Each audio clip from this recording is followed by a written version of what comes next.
Bonjour à tous. Dans cette vidéo, je vais vous parler des fonctions paires et impaires. Ces notions font partie du programme de seconde. Commençons par la fonction paire. Une fonction est paire lorsque pour tout x, f de x égale f de moins x. Une fonction paire a comme axe de symétrie l'axe des ordonnées. Prenons un exemple pour comprendre ce que cela signifie. Je vais construire la courbe représentative de la fonction f de x égale x au carré plus 2 sur l'intervalle moins 2, 2, bornes comprises. Ensuite, j'émettrai une conjecture sur sa parité et enfin, je démontrerai ma conjecture. Si vous n'êtes pas à l'aise pour construire la courbe représentative d'une fonction, je vous recommande de regarder ma vidéo « Représentation graphique d'une fonction » où j'explique en détail comment construire la courbe représentative d'une fonction. Je commence comme toujours par le tableau des valeurs. Ce tableau va aller pour x de moins 2 à 2 car il faut construire la courbe sur cet intervalle. Et je choisis un pas de 0,5 pour avoir une petite dizaine de valeurs. J'effectue ensuite les calculs. Pour x égale moins 2, f de moins 2 égale moins 2 au carré plus 2, ce qui fait 4 plus 2, soit 6. Pour x égale moins 1,5, f de moins 1,5 égale moins 1,5 au carré plus 2 égale 2,25 plus 2 égale 4,25. Je fais ensuite la même chose pour toutes les autres valeurs et je complète ainsi la totalité du tableau. Je représente le repère orthogonal. Vous notez qu'il n'est pas normé. En abscisse, j'ai choisi 2 carreaux pour une unité et en ordonnée 1 carreau pour une unité. J'ai fait cela pour éviter d'obtenir un graphique disproportionné. Je place dans le repère les points que je viens de calculer venant du tableau de valeurs. Je relie les points en extrapolant la forme que doit avoir la fonction entre les points. Je regarde ma figure, il me semble qu'elle a pour axe de symétrie l'axe des ordonnées. La fonction, en toute logique, serait donc paire. J'émets la conjecture que la fonction est paire.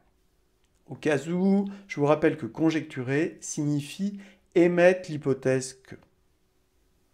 Il faut maintenant que je démontre cette conjecture et je vais le faire par le calcul. Pour ce faire, je vais utiliser ce que nous avons vu dans la définition de la fonction paire et regarder si f de moins x est égal ou non à f de x. Je remplace donc x par moins x dans la fonction et j'obtiens f de moins x égale moins x entre parenthèses au carré plus 2. f de moins x égale x au carré plus 2, ce qui signifie aussi que c'est égal à f de x.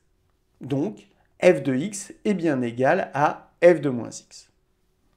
Ma conjecture est vérifiée car f de x égale f de moins x. Je viens de démontrer par le calcul que la fonction f de x est paire. Passons maintenant à la fonction impaire. Une fonction est impaire lorsque pour tout x, f de moins x égale moins f de x. Une fonction impaire à l'origine du repère comme centre de symétrie. À nouveau, nous allons faire un exemple. On nous demande de construire la courbe représentative de la fonction f de x égale x au cube sur l'intervalle moins 2, 2, bornes comprises. Puis, émettre une conjecture sur la parité de la fonction, puis démontrer celle-ci. À nouveau, je crée mon tableau de valeurs et je choisis de faire évoluer x entre moins 2 et 2, car c'est ce qui m'est demandé dans l'énoncé. Et à nouveau, je choisis un pas de 0,5. Je remplis mon tableau. Je représente mon repère orthogonal et là aussi, je vais choisir 2 carreaux pour une unité en abscisse et 1 carreau pour 2 unités en ordonnée. Toujours avec l'objectif de conserver des proportions harmonieuses à mon graphique.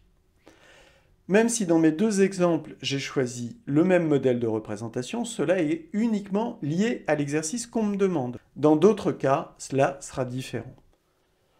Je place ensuite les points dans le repère, puis je les relie en extrapolant la forme entre les points.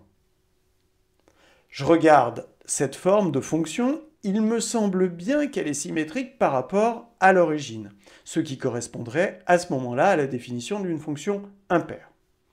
J'émets donc la conjecture que la fonction est impaire. Je vais maintenant le démontrer par le calcul. Je dois donc vérifier que f de moins x est égal à moins f de x. Pour ce faire, eh bien, il faut établir l'expression de f de moins x, puis celle de moins f de x, et de comparer les deux. Je remplace donc le x par moins x, et j'obtiens f de moins x égale moins x entre parenthèses au cube. Moins x entre parenthèses au cube, c'est la même chose que moins x au cube, car moins par moins, ça fait moins. Donc, j'obtiens f de moins x égale moins x au cube. Maintenant, moins f de x va être égal à moins x au cube.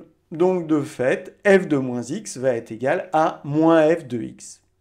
Ma conjecture est vérifiée, ma fonction f de x est impaire. J'ai fini mon exercice.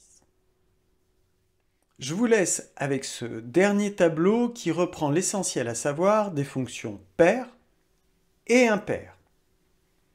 J'en ai fini avec cette vidéo et il ne me reste plus qu'à vous dire à bientôt pour de nouvelles vidéos de maths avec Femto.